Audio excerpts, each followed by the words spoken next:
পুরীর জগন্নাথ দেবের রথযাত্রা 2025 বিস্তারিত। ভারতের অন্যতম প্রধান ধর্মীয় উৎসবগুলির মধ্যে একটির নাম হল পুরীর জগন্নাথ দেবের রথযাত্রা। এই উৎসব শুধু ধর্মীয় দৃষ্টিকোণ থেকেই নয়, সামাজিক ও সাংস্কৃতিক দৃষ্টিভঙ্গিতেও অসাধারণ তাৎপর্যপূর্ণ। ওড়িশার রাজ্যের পুরী শহরে অবস্থিত জগন্নাথ মন্দির কেন্দ্র করে এই রথযাত্রা আয়োজন হয়ে থাকে। প্রতি বছর আষাঢ় মাসের শুক্লপক্ষের দ্বিতীয়া তিথিতে এই মহোৎসব অনুষ্ঠিত হয়, যা লক্ষ লক্ষ ভক্তের আগমনে এক মহাসমুদ্রের রূপ ধারণ করে। জগন্নাথদেব ও তীর্থস্থান পুরী। জগন্নাথ হলেন হিন্দুদের এক গুরুত্বপূর্ণ দেবতা, যিনি মূলত বিষ্ণু বা কৃষ্ণের অবতার রূপে পূজিত হন। পুরীর জগন্নাথ মন্দির হল হিন্দু ধর্মের 4টি প্রধান ধামের একটি, বাকি 3টি হল বদ্রীনাথ, দ্বারকা ও রামেশ্বরম। এই মন্দিরে 3টি প্রধান বিগ্রহ পূজিত হন: ভগবান জগন্নাথ, তার দাদা বলভদ্র এবং বোন সুভদ্রা। এই 3টি বিগ্রহ কাঠের তৈরি, যা প্রতি 12 বছরে একবার পরিবর্তন করা হয়। এই ঘটনাকে বলা হয় নবকলেবর। রথযাত্রা উৎপত্তি ও ইতিহাস। রথযাত্রার সঠিক উৎপত্তি নিয়ে নানা মত আছে, তবে ঐতিহাসিকভাবে মনে করা হয় যে প্রাচীনকাল থেকেই এই উৎসব পালিত হয়ে আসছে। কিছু ঐতিহাসিক বলেন, খ্রিস্টীয় দ্বাদশ শতকে গঙ্গাবংশীয় রাজা অনঙ্গভীমা দেব এই উৎসবের প্রচলন করেন। আবার অন্য মত অনুযায়ী রথযাত্রা আরও পুরনো এবং বৈদিক যুগের সঙ্গে সম্পর্কিত। পুরাণ মতে একবার কৃষ্ণ দেবতার মাতুল কংস তাকে এবং বলরামকে মথুরায় নিয়ে যাওয়ার জন্য রথে চাপিয়ে দেন। সেই ঘটনার স্মৃতিতে এই রথযাত্রা উদ্ভব হয়েছে বলেও মনে করা হয়।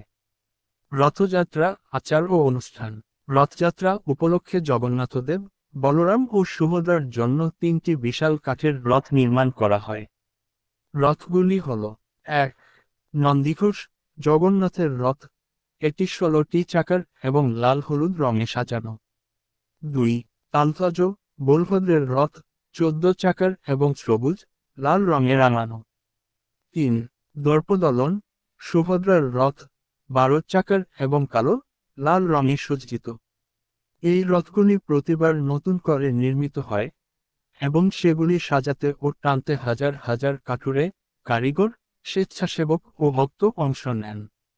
রথযাত্রার দিন দেবতাদের মন্দির থেকে বের করে রথে স্থাপন করা হয় এবং তাদের পুরীর মূল মন্দির থেকে 3 কিলোমিটার দূরে গুন্ডিচা মন্দিরে নিয়ে যাওয়া হয়।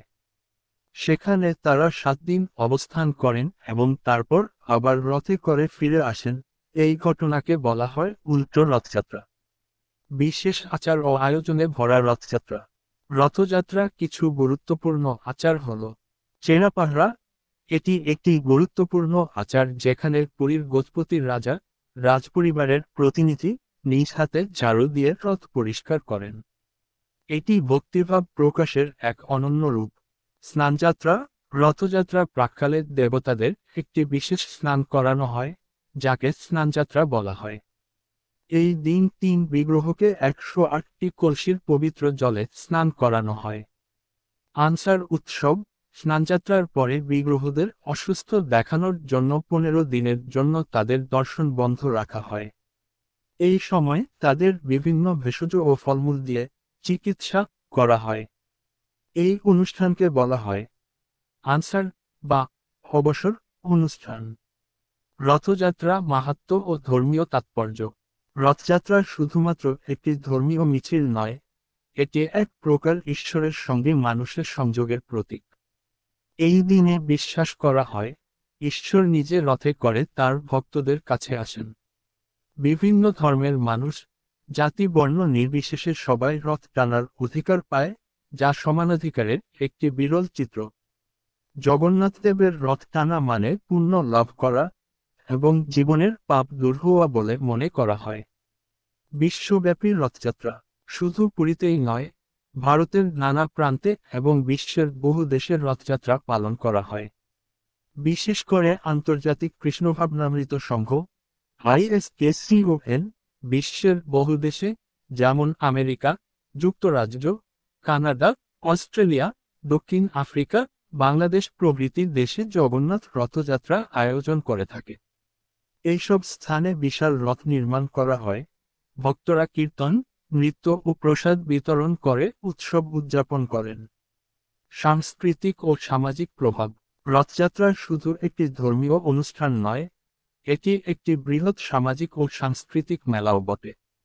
হাজার হাজার ক্ষুদ্র ব্যবসায়ী, হস্তশিল্পী, মেলা আয়োজক এই উৎসবকে কেন্দ্র করে জীবিকা নির্বাহ করেন। নাটক, যাত্রা, গান, লোকসংস্কৃতি, ওড়িশার গম্ভীরা ও ছৌ নাচ, ধর্মীয় কীর্তন এই সময় বিশেষভাবে দেখা যায়। সাহিত্য ও রথযাত্রা। রথযাত্রা বহু কবি ও সাহিত্যিকের অনুপ্রেরণা হয়েছে। মহাকবি জয়দেবের গীতগোবিন্দ, চৈতন্য মহাপ্রভুর রথযাত্রা অভিজ্ঞতা, রবীন্দ্রনাথ ঠাকুরের কবিতায় রথের উল্লেখ ইত্যাদি রথযাত্রার সাংস্কৃতিক গুরুত্বকে প্রমাণ করে। বাংলা ও ওড়িয়া সাহিত্যে জগন্নাথদেব ও রথযাত্রা অনেক উল্লেখ রয়েছে। জগন্নাথদেবের রথযাত্রা এক আধ্যাত্মিক মিলনের উৎসব, যেখানে ঈশ্বর নিজে তার ভক্তদের মধ্যে আসেন। এটি শুধুমাত্র ধর্মীয় অনুষঙ্গ নয়, বরং ভারতীয় সংস্কৃতির গভীরতম স্তরকে ছুঁয়ে থাকা এক ঐতিহাসিক পরম্পরা।